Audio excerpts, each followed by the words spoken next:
अस्सलाम वालेकुम नाज़रीन। Program news talk with Naseer Gopang में वली कारमाया वजी मेज़बान साइमाबा। प्रोग्राम में गुफ्तगू कंदासीं अमरीका ईरान के विच में ॻाल्हियुनि जे हवाले सां जेका पेशरफ़्ती आहे उन मुताबिक़ हिन वक़्तु मोहसिन नक़वी साहब जे दौरे खां पोइ फील्ड मार्शल सदास मुनीर ईरान पहुतल आहे ऐं यकीनी तौर ते ॻाल्हियूं हिन वक़्तु हतमी मरहले में दाख़िल थियण जा इशारा बिल्कुलु वाज़े तौर ते साम्हूं अचनि पिया। इन हवाले सां मार्को रूबियो जो बयान बि अहम आहे त हिन वक़्तु सालसी जे हवाले सां पाकिस्तान मरकज़ी किरदारु अदा करे पियो ऐं असां मुस्तक़िल फील्ड मार्शल सां राब्ते में आहियूं ऐं ॻाल्हियुनि में काफ़ी अॻु भराई थी आहे। इन सॼे मंज़रनामे जे अंदरि ईरान जा जेके मुतालबा साम्हूं अचनि पिया उन में ईरान हिकु भेरो ॿीहर मुतालबो कयो आहे त जेके मुंजमिद असास आहिनि ऐं जेके सामूंडी हदूं आहिनि ऐं जंग जी मुस्तक़िल जेको आहे ख़ात्मे जे हवाले सां जेके इहे मुतालबा हिकु भेरो ॿीहर ईरान वाज़े तौर ते दोहिराया आहिनि ऐं इन सिलसिले में फील्ड मार्शल जो तमामु ई अहम दौरो आहे ईरान जे हवाले सां ऐं ॾिसजे त कुझु ॾींहंनि जे अंदरि एक्सपेक्टेड आहे त ॿिन्हिनि मुल्कनि जे विच में हिकिड़ो मुआइदो जेको तइ थियो आहे उहो बि मंज़र आम ते अची वेंदो। ओवरऑल सिचुएशन ते ॻाल्हाईंदासीं। असांखे फ़ोन कॉल ते जॉइन कयो आहे सीनियर तजज़ियेगार आहिनि शाहीन कुरैशी साहब। शाहीन साहब, बहुत शुक्रिया आपने वक्त दिया। क्या कहना चाहेंगे इस वक्त जो सूरत हाल हम देख रहे हैं ईरान और अमेरिका के हवाले से पीस टॉक्स में जो पेशरफ सामने आई है उसके मुताबिक फील्ड मार्शल ईरान हैं और सुनने में आ रहा है कि कुछ ही दिनों में जो एक हतमी मुआहदा है वो सामने आ सकता है। जी शुक्रिया मोहतरमा। बात ये है कि इस वक्त जो सेंस ऑफ इमरजेंसी बढ़ गई है जी, और जिस तरह हमारे फील्ड मार्शल से पहले वजीर दाखिला नकवी साहब जो हैं वो 5 दिन में 2 बार दौरा कर रहे हैं, प्रेसिडेंट को भी मिल गए और वजीर दाखिला को भी मिले, उनके स्पीकर को भी मिले, फिर दोबारा वापस चले गए। तो ये जो एक्सचेंज चल रहे हैं, एक तरफ तो ड्राफ्ट के अंदर लिखत पढ़त के मामला चल रहे हैं क्योंकि आलमी सतह पर भी सेंस ऑफ इमरजेंसी है कि दुनिया भर के तमाम ममालिक की मईशत पर अवाम पर महंगाई के असरात जो हैं सामने आ चुके हैं, ट्रेड पर आ चुके हैं, स्टॉक एक्सचेंज पर आ चुके हैं, अवाम की जिंदगी पर जो है ना इवन खुर्दनी अशिया तक पे हर मुल्क में आ चुके हैं, चाहे वो अच्छी इक्तिसादी मईशत रखने वाले ममालिक हों। ये दबाव है अमेरिका के ऊपर, इंटरनल सियासी दबाव है कि वो उन्होंने रिजीम चेंज से शुरू करके अब तक में कुछ अचीव नहीं किया और कितना नुकसान हो चुका है। और अमेरिका इस वक्त दर हकीकत आइसोलेशन का शिकार है। यूरोप जो है वो तितर बितर है, अमेरिका से दूर है, नेटो जो है उसका जो है शिराजा बिखरा हुआ है फिलहाल। तो ये तमाम सिचुएशन में अगर देखें तो खुद मशरिक वस्ता के अंदर ईरान एक तरफ है, कुछ मुल्क उधर देख रहे हैं, कुछ चाइना की तरफ देख रहे हैं। तो पूरी दुनिया का सूरत हाल में अमेरिका आइसोलेशन में है, आलमी इक्तिसादी बदहाली और इन ममालिक के अंदर जो दबाव है जिसमें दुबई, सऊदी अरब, हज है। अब हज में सिक्योरिटी बहुत जरूरी है, ठीक है, इसकी गारंटी चाहिए कि कहीं किसी तरफ से फॉल्स फ्लैग इसराइल कुछ ना कर दे। क्यों कि ये आलमी सतह पे अब बात मानी जाती है कि इसराइल पूरी दुनिया के पुरअमन रजाकारों को जमीनों पे लिटवा के पीछे हथकड़ियां लगा सकता है और वो पूरी दुनिया के लोग जो है सफीरों को बुला के सिर्फ उसको जो है ना डीमार्च करते हैं या कहते हैं कि ये गलत है, लेकिन जो इसराइल का दिल चाहता है वो करता है। और ये तमाम चीजें जिस तरह पीछे हुआ कि दुबई के एटमी जो है सेंटर के करीब जो है मिसाइल का इल्जाम ईरान पे लगा, बाद में पता चला कि ये इराक के जो है सहराई इलाकों के अंदर कोई इसराइली जो है बेस खुफिया था। तो ये सारा कुछ चल रहा है। तो उसमें हज है हमारा बहुत बड़ा इवेंट है और जो मिडल ईस्ट के ममालिक की मईशत है, तिजारत के अलावा जो उनके तेल की फरोख्त है, तेल की फरोख्त के अलावा चूंकि इन अरब ममालिक के अंदर अशियाए खुर्दनोश के अलावा बहुत सारी चीजें इंपोर्ट होती हैं, जूसेस, फ्रूट, सब्जियां, जो पाकिस्तान के अंदर से भी बात चल रही थी कि हमारे SIFC کے ذریعے یہاں پہ کر کے ہم ایکسپورٹ کریں گے سبزیاں. وہ تمام معاملات جو ہیں بڑے سنگین ہیں. سیکیورٹی کے معاملات کھڑے ہو گئے, ہرمز بند ہو گیا حکمت عملی کے تحت. امریکہ ناکام ہوا. امریکہ یہ نہیں کہہ سکا کہ جو انہوں نے کیا تھا وینزویلا میں تو وہ وہاں پہ وہ دکھا دیں کہ وہاں کوئی بہت بڑے بحران ہو گئے, ایران میں قتل و غارت گری شروع ہو گئی ہے, یہ مداخلت کر کوئی جواز بنا لے. تو اس ساری صورت میں اسٹیٹ آف ایمرجنسی جو ہے خطے میں بھی, مڈل ایسٹ میں بھی, پاکستان جیسے ملک کے لیے بھی ہے, ہر ملک کی معیشت کے لیے بھی ہے, امریکہ میں اندرونی طور پہ بھی ہے, سیاسی طور پہ بھی ہے کیونکہ ان کے انتخابات سر پر ہیں. تو اس تمام سچویشن میں خود ایران کے لیے بھی پرابلم ہے کہ ایران کی معیشت کا بھی پرابلم ہے, لیکن ایران جو سیکیورٹی چاہتا ہے کہ بھئی یہ تو خود JCPOA میں 6 ممالک کے ساتھ ایگریمنٹ ہو گیا تھا جس میں امریکہ بھی تھا, چائنا, فرانس, جرمنی, تو اس کے باوجود جو ہے ان پر حملہ ہو گیا. تو کیا گارنٹی ہے کہ اب آئندہ نہیں ہوگا؟ تو ان تمام اسٹریٹجک معاملات پہ, قانونی معاملات پہ, خود ایران کا نظریاتی معاملہ ہے کہ ان کے اکابرین جو دنیا میں نہیں رہے, جس میں خامنائی صاحب بھی ہیں, خمینی صاحب بھی ہیں, کہ بھئی وہ کہتے تھے کہ ہم جو ہے ایٹمی اسلحہ رکھنا ہی حرام ہے. تو خود ان کے ملک کے اندر نظریاتی تقسیم بھی ہے, اور وہ یہ بھی نہیں کر سکتے کہ اتنے قتل عام اور بربادی اور غزہ کی اتنی بربادی کے بعد کوئی ایسا سیاسی چیز کھڑی ہو جائے کہ آپ نے امریکہ سے سودے بازی کر لی ہے. تو یہ تمام جو ہیں معاملات کو حل کرتے ہوئے ڈرافٹ سازی بھی ہو رہی ہے, بات چیت بھی ہو رہی ہیں, گارنٹیاں بھی ہو رہی ہیں. روس اور چائنا یہ بھی کہہ رہا ہے کہ جو ہے تمام جو ہیں ڈسپیوٹس جو ہیں وہ بیٹھ کر حل ہوتے ہیں, جنگ مسائل کا حل نہیں ہے. وہ بالخصوص ایران امریکہ اسرائیل جنگ کے اوپر یہ کامنٹ ہے. تو وہ بھی انوالو بھی ہیں, منتظر بھی ہیں, اور پاکستان جو ہے اس میں انوالو ہے. اور آپ یہ دیکھیے کہ چونکہ یہ جوہری معاملات کے اوپر اصل معاملہ جو ہے لینے کا ہے, اور جو ہے ٹرمپ کو فیس سیونگ چاہیے, تو لہٰذا ہمارے فیلڈ مارشل کا جو ہے نا رول کلیدی ہے. ایک تو کلیدی رول پاکستان کا ہے, لیکن اس کو جو ہے وزیر اعظم جو ہیں ملٹری مسائل, افزودگی کے مسائل اور ان چیزوں کے اوپر اتنی آگے جا کے ڈائیلاگ نہیں کر سکتے. تو اس وقت فیلڈ مارشل عاصم منیر جو ہیں وہ مرکز نگاہ بنے ہوئے ہیں, وہ اس کی ڈیٹیلنگ کے اندر جا رہے ہیں. دونوں طرف سے جو ہے دعوے بھی کیے جا رہے ہیں. امریکہ دھمکیاں دیتا ہے, ٹرمپ کی عادت بھی ہے, ضرورت بھی ہے. ایران جو ہے اس کے اوپر توازن بھی رکھنا چاہتا ہے, لیکن اپنی تشخص کی خاطر اس کا جواب بھی دیتا ہے کہ کوئی کمپرومائز نہیں کیا جائے گا. تو اس سچویشن میں ہم ہیں, اور امید ہم یہ کر رہے ہیں کہ عید کے موقع پر اور حج کے موقع پر کوئی ایسا کوئک جو ہے MOU یا میمورینڈم آف انڈرسٹینڈنگ ہو سکتا ہے کہ جس میں جو ہے حج کے موقع پر بھی سکون رہے, اور آگے مزید جو ڈیٹیلنگ ہے معاہدے کی اس میں کوئی 20-30 دن لے لیے جائیں, کیونکہ جب معاہدے لکھے جاتے ہیں کہ اتنے % افزودگی ہوگی, اتنے % نہیں ہوگی, تو وہ اس میں ٹیکنیکل کمیٹیاں بیٹھتی ہیں, پرانے ڈاکومنٹس کا جائزہ لیا جائے گا. تو میں یہ سمجھتا ہوں کہ یہ جو فیز ہے, یہ جو آج کا کل کا یہ دن ہے, یہ بڑے امپورٹنٹ. بالکل. اچھا شاہین صاحب, بالکل آپ نے ڈیٹیل میں جو ڈسکشن کی اوور آل ایران اور امریکہ کے جو تنازع اس کے حوالے سے, اب بات کرتے ہیں کہ جو ڈیل ہونے جا رہی ہے, جو امریکی صدر بار بار یہ بارہا کہتے رہے ہیں کہ بہت اچھی ڈیل ہم کرنے جا رہے ہیں, اور اوباما ایڈمنسٹریشن کے دور سے بہت زیادہ بہتر یہ ڈیل ہوگی. آپ کیا سمجھتے ہیں جو بنیادی نقطہ ہے انریچمنٹ کا معاملہ جو ہے, اس میں کیا پیش رفت ہو سکتی ہے؟ کیا اوباما ایڈمنسٹریشن سے بہتر ڈیل ہو سکتی ہے, یا اسی ڈیل کو ری ڈیزائن کر کے یہ پھر اپنی فیس سیونگ کریں گے؟ اصل میں یہ امپورٹنٹ سوال کیا ہے, ریلیٹڈ ہے کہ بھی وہ ٹرمپ پھنس گئے میں ہیں کہ ان کو پہلے بھی یہ کہہ دیا گیا ہے کہ آپ نے پارلیمنٹ سے منظوری کے بغیر حملہ کیا ہے. اب بھی ان کا بار بار جو ہے 49-50 ہو رہا تھا, اب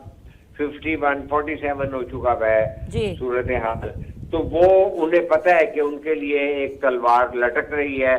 اور وہ اگر یہ سوچ بھی لیں کہ وہ تیسری ٹرم کے لیے نئی نامزد ہوں گے ریپبلکن پارٹی سے، ریپبلکن پارٹی اپنے مستقبل کے بارے میں فکر مند ہو چکی ہے کہ اگر آپ نے حملہ کیا تھا، نہ آپ نے جو ہے رجیم چینج کی ہے، نہ آپ نے کوئی اچیومنٹ جو ہے نیوکلیئر پروگرام میں کی ہے، دنیا کا ٹریڈ تباہ کر کے امریکہ کا امیج تباہ کر دیا، اور یہ بھی امیج تباہ ہوتا رہے گا کہ میں تمہیں تباہ کر دوں گا، تمہاری تاریخ ختم کر دوں گا، میں تمہیں یہ کر دوں گا. یہ انہیں معلوم نہیں ہو رہا کہ عالمی سطح پر یونیورسٹیوں میں، کالجوں میں پڑھے لکھے لوگ، عام شہری، پرامن شہری ان چیزوں کو نفرت کی نگاہ سے دیکھتا ہے، اور امریکہ کا تاثر جو ہے وہ منفی عالمی سطح پہ ہو گیا. یہ صرف امریکہ میں جو ہے ٹرمپ کے خلاف جو ہے نا 70% کے قریب عوام نہیں ہو گئے. تو اس ساری صورتحال میں سمجھتا ہوں کہ یہ فیس سیونگ کا پوائنٹ کہاں پہ جا کے یہ حل کریں گے. ان کے جو رہنما ہیں، جو خامنائی کے بعد ان کے صاحبزادے آئے ہیں، سپریم لیڈر، انہوں نے کل پرسوں مجتبیٰ صاحب نے یہ خاص طور پہ کہہ دیا ہے کہ ہم اپنے اثاثے کو کسی کے حوالے بھی نہیں کریں گے، اور ہماری کیپیسٹی ہے کہ ہم اسے نکال کے جیسے. سر یہی تو مسئلہ ہے نا، یہی تو ایشو ہے جس پہ یو اے ای نے بھی کہا ہے کہ سب سے بڑی جو تشویش ہے یو اے ای کو، وہ بھی جو ہے وہ نیوکلیئر پروگرام ہے ایران کا، اور امریکہ بھی یہی چاہتا ہے کہ وہ ایران کو کسی بھی حال میں نیوکلیئر جو ہے وہ نہیں دینا چاہتے. تو بیچ میں رشیا بھی ہے، بیچ میں چائنا بھی ہے، تو پھر فیس سیونگ کے حوالے سے جو امریکی صدر یہ کہتے رہے ہیں کہ بہت اچھی ڈیل ہونے والی ہے، تو وہ ڈیل کیا ہو سکتی ہے آپ کی نظر میں؟ وہ ڈیل کس قدر بہتر ہوگی، یا پھر ہم دیکھیں گے کہ اسی معاہدے کو پھر ہم دوبارہ اسی تناظر میں پیش کریں گے امریکی صدر؟ محترمہ، آپ نے $1 ملین کویسچن کر دیا اس شخصیت کے بارے میں جو انتہائی دنیا بھر میں معروف ہے کہ وہ انپریڈکٹیبل ہیں، اور وہ کہتے ہیں کہ بہت بڑی زبردست ڈیل ہونے والی ہے. تو وہ تو ہر آئے دن صبح شام دوپہر ان کے بیانات بدلتے ہیں. اچھی ڈیل بھی ہونے والی ہے، ہم صفحہ ہستی سے مٹا دیں گے. تو وہ ایک ہی سانس میں یہ دونوں جملے کہنے کی جو ہے عادت بھی رکھتے ہیں، شناخت بھی رکھتے ہیں، اور حوصلہ بھی رکھتے ہیں. تو ان کے بارے میں تو اب تجزیہ نگار کوئی حقائق کی بنیاد پر تجزیہ نہیں کرنے کی پوزیشن میں رہے. سکائی از دی لمٹ، وہ کچھ بھی کہہ سکتے ہیں، لیکن جو زمینی حقائق ہیں وہ یہ کہ بہت اچھی ڈیل کیا ہو سکتی ہے. امریکہ نے یہ لڑائی بھی اسرائیل کے لیے کی ہے، اور آگے بھی، اور امریکہ کے اندر بھی یہ بات کی گئی ہے کہ یہ لڑائی امریکہ کے لیے نہیں ہوئی ہے، نہ ان کی پارلیمنٹ سے پوچھ کے ہوئی ہے. اور یہ جو $1 بلین مسلسل دیا جا رہا ہے وہ اسرائیل کا،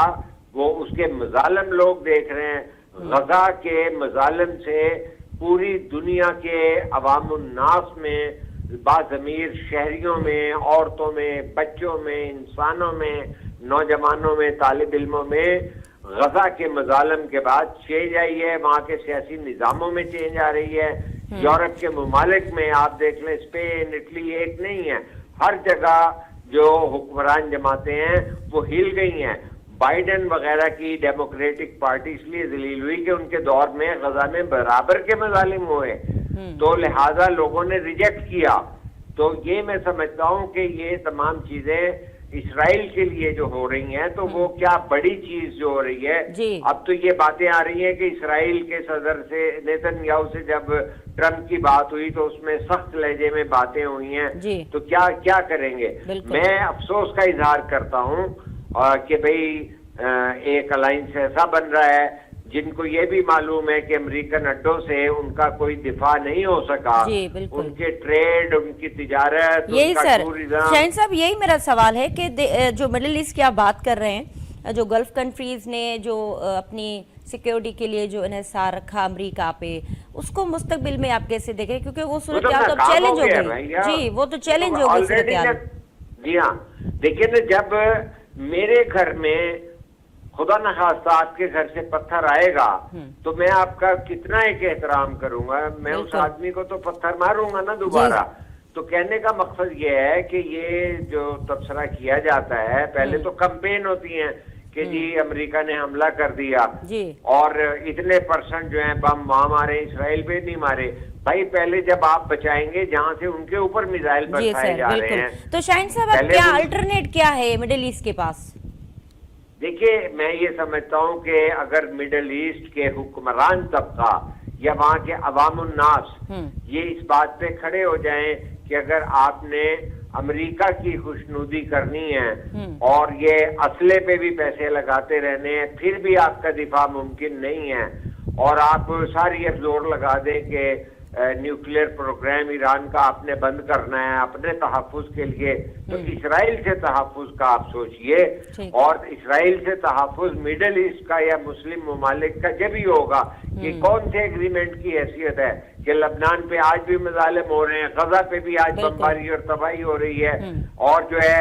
کوئی امدادی سامان لے کے جاتے ہیں ان کو جو ہے وہ اوندا لٹا دیتے ہیں، اور کیا مظالم دنیا بھر میں ویڈیو کے ذریعے دکھائے جا رہے ہیں، مذمتیں دکھائی جا رہی ہیں. تو کیا مڈل ایسٹ کے حکمرانوں کو، بادشاہوں کو یہ نظر نہیں آ رہا کہ انہیں اثر نو یہ دیکھنا چاہیے کہ ان کی پالیسی فالٹ پہ تھی، اس کا نقصان ہوا ہے. ایران یہ تمام امریکہ اور اسرائیل کے جوائنٹ حملے سہ چکا ہے، وہ آج بھی کھڑا ہے جرت کے ساتھ، لیکن ان کے یہاں سے لوگ ٹورسٹ بھاگ گئے تھے جس کی وجہ سے وہاں ریل فیل تھی. تو اگر وہاں عالمی سطح پہ امن نہ ہوا تو دبئی کے لگژری فلیٹس آباد نہیں ہوں گے اور ان میں جو 30% قیمتیں ہیں وہ اور مزید کم ہو جائیں گی. تو میں یہ سمجھتا ہوں کہ مڈل ایسٹ کو مسلم ممالک کے مشترکہ مفادات کے تحت اور سیکیورٹی کے تحت ٹریڈ اور مسلمانی نقطہ نظر سے دیکھنا چاہیے. اگر یہودی اور یہودی تو نہیں، مجھے زائنسٹ نقطہ نظر سے اگر جو ہے امریکہ کی ہر حکومت چاہے وہ ریپبلکن ہو، چاہے وہ ڈیموکریٹ ہوں، چاہے جو بائیڈن ہو، چاہے ٹرمپ ہو، وہ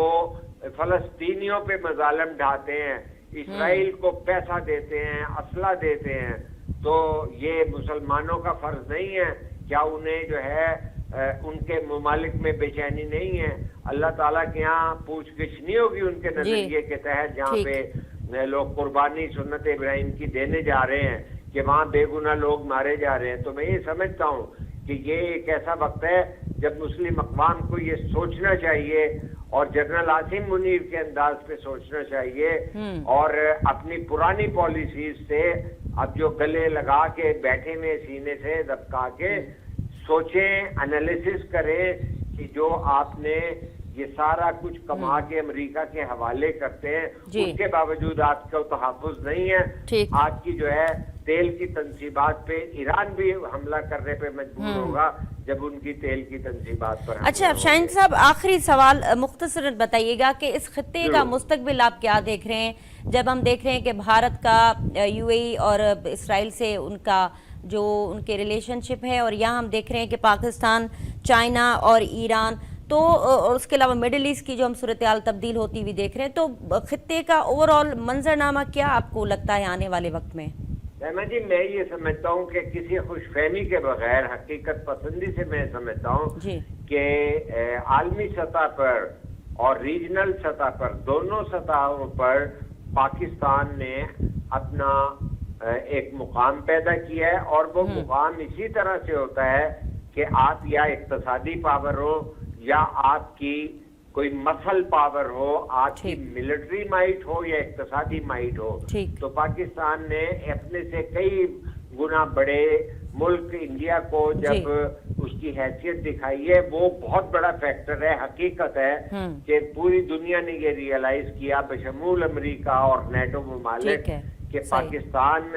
ایک طاقت رکھتا ہے، ریجن میں انفلوئنس رکھتا ہے، اور ریجن میں 7 ارب کے قریب مسلمان ملک ہیں، اور ایران کے معاملے میں بالخصوص جو ہے ایرانی بھی ان پہ اعتماد کرتے ہیں، عرب بھی اعتماد کرتے ہیں، تو وہ برج بن سکتے ہیں. تو میں یہ سمجھتا ہوں کہ انڈیا آئسولیشن میں گیا ہے جس کے لیے وہ اب جو ہے اس کو تاخیر کے ساتھ برج کرنا چاہ رہا ہے، لیکن پاکستان نے خارجہ محاذ کے اوپر اپنا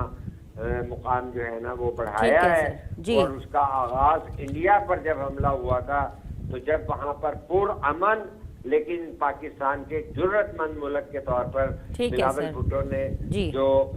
भुट्टो लीगेसी की, शहीद भुट्टो और बेनजीर भुट्टो के नुक्ता नजर से ठीक है और सर। जुर्रत शाहीन की कुरैशी जो साहब बात थी, बहुत उसके शुक्रिया नतीजे हैं। आपने वक्त दिया। नाज़रीन, शाहीन कुरैशी साहब असां सां गॾु हुआ जंहिं ओवरऑल अमरीका ईरान जी सूरत हाल ते पंहिंजो तजियो ॾिनो। हिते प्रोग्राम में मुख़्तसिर ब्रेक जो वक़्तु थियो आहे, असां सां गॾु रहिजो।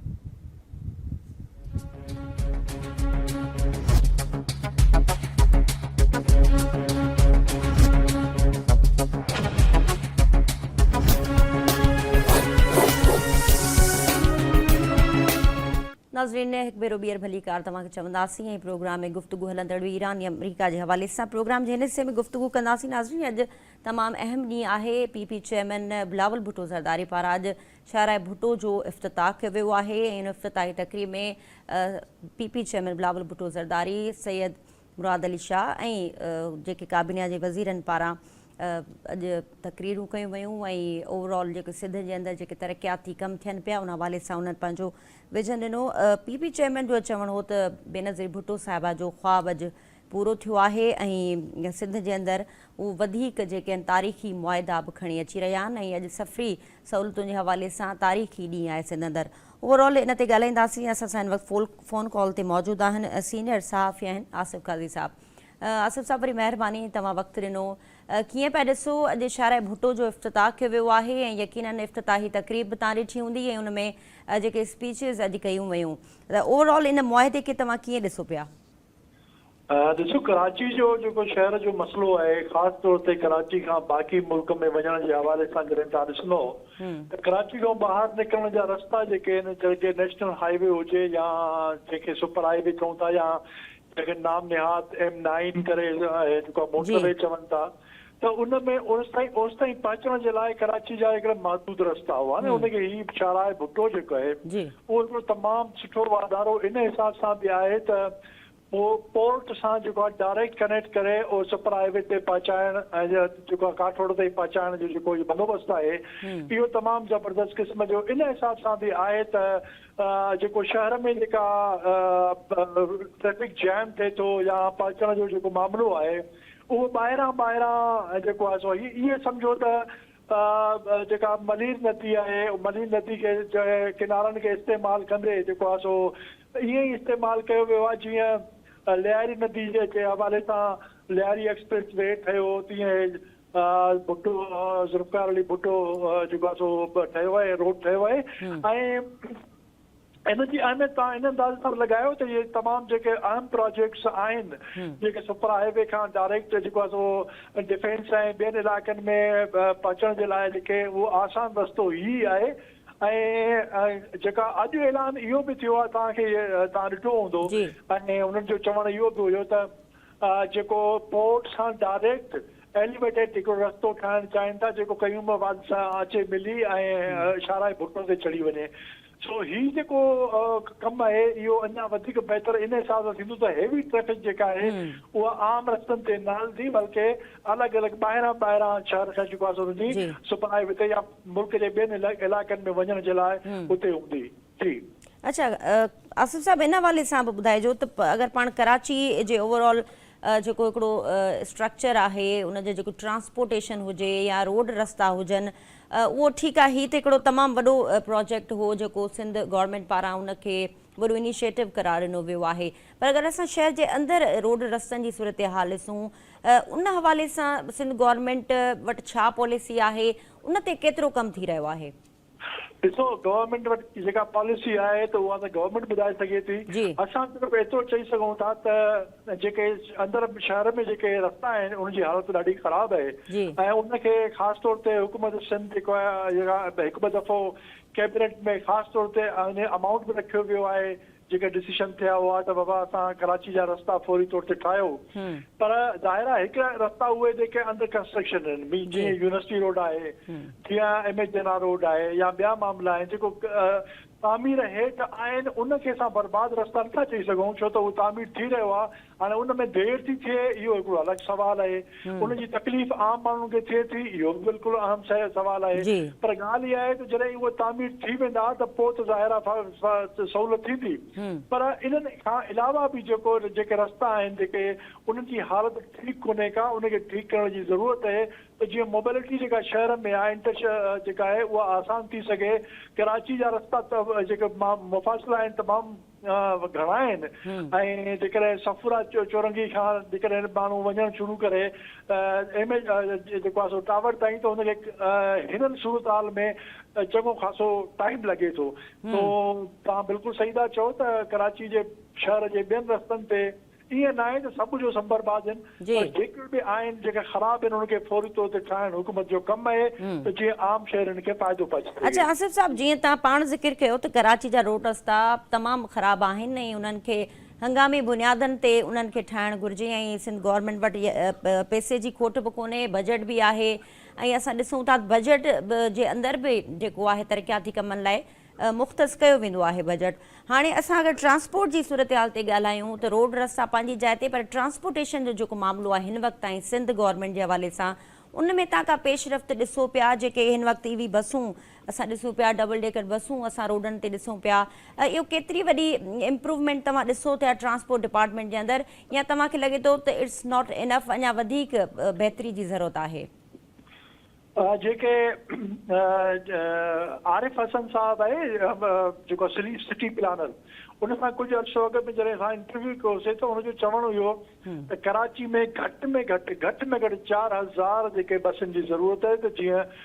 मामला हल थी सघनि। हुनजो इहो चवणो हो त अंडरपास ऐं ओवरहेड ब्रिजिस जेके आहिनि मसइले जो हिकिड़ो मसइले जो हल आहिनि, पर सॼो मसइले जो हल न आहिनि। सो हाणे जेका हुकूमत शुरूआत कई आहे 2022 खां वठी जेके हिननि गाॾियूं हाणे शुरू कयूं आहिनि, रेड बसिस आहिनि या ग्रीन बसिस आहिनि, जेके ॿिया आहिनि ईवी आहिनि, इहो तमामु सुठो आहे। ऐं रेड बस ख़ासि तौर ते जेका हींअर फौरी तौर ते रिलीफ ॾिनो आहे कुझु माण्हुनि जे कुझु जेके रूट्स ते, उहो तमामु ज़बरदस्त आहे। इनखे कंटिन्यू रखणु घुरिजे ऐं ज़ाहिर आहे रस्ता जेके जहिड़ा बि आहिनि उन्हनि रस्तनि ते जेको आहे सो हींअर रेड बस हले थी ऐं उन रेड बस ते जिन दोस्तनि सफ़र कयो हूंदो असां त ज़ाहिर आहे उन में सफ़र कंदा रहंदा आहियूं, त उन सां तमामु घणी सहूलियत इन हिसाब सां बि आहे त एसी गाॾियूं आहिनि, आराम सां वञनि था। माण्हू खे जेकॾहिं बीह बि वञे थो त सुकून सां वेंदो, जीअं आम हिकिड़े मिनी बसिस वारो अज़ाब जेको आहे उहो न आहे। हाणे इहे जेके हाणे जेको चवनि था त 500 बसियुनि जो हिकिड़ो नओं मुआइदो थियो आहे ऐं उनखां पोइ उहे ईंदियूं, त ज़ाहिर आहे उहे जॾहिं कराची जे शहर जे रस्तनि ते हलणु शुरू कंदियूं त वाज़िब फ़र्क़ु नज़र ईंदो। ऐं कराची जे जेकॾहिं शहरनि खे पब्लिक ट्रांसपोर्ट जेकॾहिं आराम सां मिली वञे त मुंहिंजो न आहे ख़्याल त एॾी वॾे पैमाने ते बाइक ते या जेको आहे सो माण्हू कारूं कढी ऐं रस्तनि ते अचनि था ऐं ट्रैफिक में जेको आहे सो मसइलो थिए। सो इहे बसूं जेके आहिनि जॾहिं आयूं ऐं जेके हींअर ताईं आयूं आहिनि उन में तमामु वॾो रिलीफ ॾिनो आहे माण्हुनि खे, पर जेकॾहिं अञा वधीक ज़ाहिर अचणु घुरिजनि ऐं ज़रूरत आहे। जीअं मां तव्हांखे ॿुधायो त आरिफ हसन साहब चयो त 4000 बसूं घटि में घटि कराची में जेको आहे ज़रूरत आहे। ऐं हीउ जेको सिलसिलो शुरू थियो आहे अजीज मोहम्मद साहब जी जेका आहे मिनिस्ट्री में ट्रांसपोर्ट में, त उहो तमामु बहितरीनु आहे ऐं इनखे अञा वधीक 500 बसूं जॾहिं आयूं रस्तनि ते हलियूं त ज़ाहिर आहे माण्हुनि खे फ़ाइदो त पवंदो। ठीकु, आसिफ साहब, अगरि इहा ई तरक़ी असां सिंध जे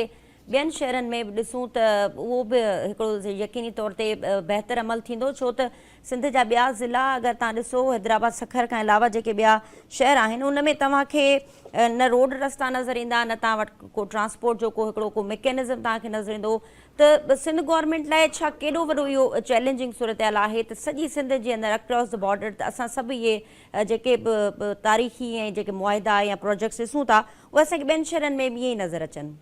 अच्छा, ॻाल्हि इहा आहे त इत्तेफ़ाक़ इहा आहे त डॉक्यूमेंट्रीज़ ठाहिण जे सिलसिले में मूंखे समूरे सिंध जे मुख़्तलिफ़ ज़िलनि में वञणु थिए थो न। त हीअ जेका हिकिड़ी राय आहे त बिल्कुलु अंदरि रस्ता आहिनि ई कोन, मुंहिंजे ख़्याल में माफ़ कजो, मां इन ॻाल्हि सां इत्तेफ़ाक़ इन करे नथो कयां जो मां उन रस्तनि ते हलियो आहियां ऐं हलंदो आहियां। हाणे ॻाल्हि इहा आहे त तव्हांजी ॿी ॻाल्हि इंतिहाई इम्पोर्टेंट आहे त उन्हनि रस्तनि ते जेकॾहिं पब्लिक ट्रांसपोर्ट उतां जे माण्हुनि खे अवेलेबल न आहे त इहा हिकु ॾाढी ॻणती जी सूरत हाल आहे। जी। हिननि अनाउंस कयो त शिकारपुर हैदराबाद जे विच में हिकु ट्रेड बस हलंदी ऐं उहा हलणु शुरू थी वई आहे, पर इहो रुॻो हिकिड़े ॿिनि या चइनि लाड़काणो, नवाबशाह, बिल्कुलु। हैदराबाद जेको आहे सो सखर ठीकु आहे, तमामु ज़बरदस्त आहे, ऐं कराची ठीकु आहे, पर ॿियनि ज़िलनि में बि ॿियनि शहरनि में बि जेके रस्ता आहिनि, जीअं मिसाल तव्हांखे ॾियां, अॻु में असां लाड़काणे खां कराची वेंदा हुआसीं, घटि में घटि 9 खां 10 कलाक असांखे खपंदा हुआ होसि ताईं पहुचण जे लाइ। जी बिल्कुलु। हाणे उहो ई रस्ता जेके डबल रोड जेके ठहिया आहिनि, उन खां बहितरी अची वई आहे। असां आराम सां जेको आहे 4-5 कलाकनि में उते पहुची वञूं था न। त इहे रस्ता ईअं न आहे जेको सभु कुझु बहितरीन आहे, बिल्कुलु। मुंहिंजे ख्याल में सभु रस्ता अहिड़ा न आहिनि, ऐं काफ़ी हद ताईं मां जॾहिं नंढनि नंढनि ॻोठनि में बि वियो आहियां, इहो मुंहिंजे लाइ पाण हिकिड़ो हैरतनाक हुई। जो कराची में वेही असां जेका प्रोपेगेंडा ॿुधूं था, उहा जॾहिं असां वरी फील्ड में वञूं था त मूंखे रस्तनि जे हवाले सां एॾी ख़राबु सूरत नज़र न आई आहे। बाक़ी तव्हां बिल्कुलु दुरुस्त चयो त पब्लिक ट्रांसपोर्ट ते न हुजण जे बराबरि आहे। ठीकु आहे। अच्छा आसिफ साहब, थोरो इन ते बि ज़िक्र कंदासीं त हिन वक़्तु पीपी चेयरमैन पारां जेको ओवरऑल सिंध जे अंदरि जेको पीपल्स पार्टी जी हुकुमरानी जो दौरु आहे, उन ते काफ़ी अॼु ॻाल्हि थी, ऐं वज़ीरनि पारां बि काफ़ी उन ते जेको आहे ज़ोर ॾिनो वियो, कहिड़ा कहिड़ा मुआदा थिया आहिनि, कहिड़ियूं कहिड़ियूं तरक़ियाती स्कीमूं पीपल्स पार्टी ॾिए पई। सिहत जे मामले ते बि अॼु बिलावल साहिबु काफ़ी ॻाल्हायो आहे त सिहत जो जेको शोबो आहे उन में काफ़ी बहितरी आई आहे, सॼे पाकिस्तान जा माण्हू कराची में अची इलाज बि कराइनि था। त इन हवाले सां तव्हां जीअं त सीनियर सहाफ़ी आहियो, रिपोर्टिंग कयो था ऐं शयूं पाण बि ऑब्ज़र्व कयो पिया, सिहत जे शोबे में तव्हांखे वाक़ई लॻे थो त पीपल्स पार्टी को वॾो इनक़लाबी क़दम खयो आहे, या पोइ इहो अगरि ग्राउंड रियलिटीज़ ॾिसूं त उहे कुझु ॿियूं आहिनि? ॾिसो, ग्राउंड रियलिटीज़ जेके आहिनि, हाणे असां जेकॾहिं पंहिंजो इलाइक़े जो जेको भेट कयूं यूरोप जे मुल्कनि सां त ईअं मुमकिन न आहे, पर असां जेकॾहिं हितां भर पासे जे मुल्कनि सां, रीजन जे मुल्कनि सां भेट कंदासीं त ईअं बि आहे त सफ़ा आइडियल सिचुएशन कोन्हे का। पर मुंहिंजे ख्याल में काफ़ी हिननि गुज़िरियल 15-18 सालनि में मुंहिंजे ख्याल में सिंध में जेको सभ खां सुठो कमु जेकॾहिं कुझु घणो कुझु थोरो घणो थियो आहे, उहो हेल्थ में आहे। हेल्थ में हिकिड़ी PPHI वारा जेके जिन नंढियूं अस्पतालूं जेके हुननि खयूं आहिनि, उन्हनि में बाक़ाइदे हाणे असां जॾहिं जॾहिं ओचितो वेंदा आहियूं, इहो त जीअं तव्हां चयो सहाफ़िन जो हिकिड़ो पंहिंजो तरीक़ेकार हूंदो आहे त रस्ते में वेंदे वेंदे बि जॾहिं का अस्पताल नज़र अचे वई त हलिया वेंदासीं बिना कंहिं जवाब ॾिसूं त हिते छा पियो, त उहे ॾाढो चङी शइ नज़र आई आहे। ऐं ज़ाहिर आहे अवाम खे जेको मुफ़्त में जॾहिं सिहत जूं सहूलियतूं मिलनि थियूं त सॼे पाकिस्तान मां माण्हू अचनि था, त उनजो पोइ जेको बर्डन आहे उहो इन्हनि ई अस्पतालुनि ते पवणो आहे। त पोइ हितां जे ख़ासि तौर ते सिंध जे माण्हुनि खे जेकॾहिं तकलीफ़ थिए थी त उनजो सबबु इहो बि आहे त उहो सॼे पाकिस्तान जा माण्हू जेके आहिनि उहे हिते अचनि था, ऐं उन में को शक न आहे त उन्हनि खे रोके त नथो सघिजे, पर इहा आहे त उनजे करे उनखे सहूलियत जेका आहे उहा हिते मिले थी। इलाही दफ़ा ईअं बि थियो आहे त आज़ाद कश्मीर खां वठी मुख़्तलिफ़ इलाइक़नि जा माण्हू असांखे हिते अस्पतालुनि में मिलंदा आहिनि, जेके हिते इलाज कराइण ईंदा आहिनि, उहे भले किडनी जो हुजे, हार्ट जो हुजे, लिवर जो हुजे या ॿिया मामला हुजनि। सो इहो आहे त हेल्थ जे हवाले सां काफ़ी पाकिस्तान जे बाक़ी सूबनि खां सिंध में मुंहिंजो इहो ख़्यालु आहे त जीअं तव्हां बि चयो त हिते बहितर सिचुएशन आहे हेल्थ जे हवाले सां। शिकायतूं बहरहाल हूंदियूं ऐं आहिनि बि, पर ओवरऑल असां जॾहिं ॾिसंदासीं त हेल्थ जे हिसाब सां सिंध में चङो ख़ासो कमु थियो आहे। अच्छा आसिफ साहब, हिन खां अलावा हिन वक़्तु जेको सूरत हाल असां ॾिसूं पिया सिंध अंदरि, जेके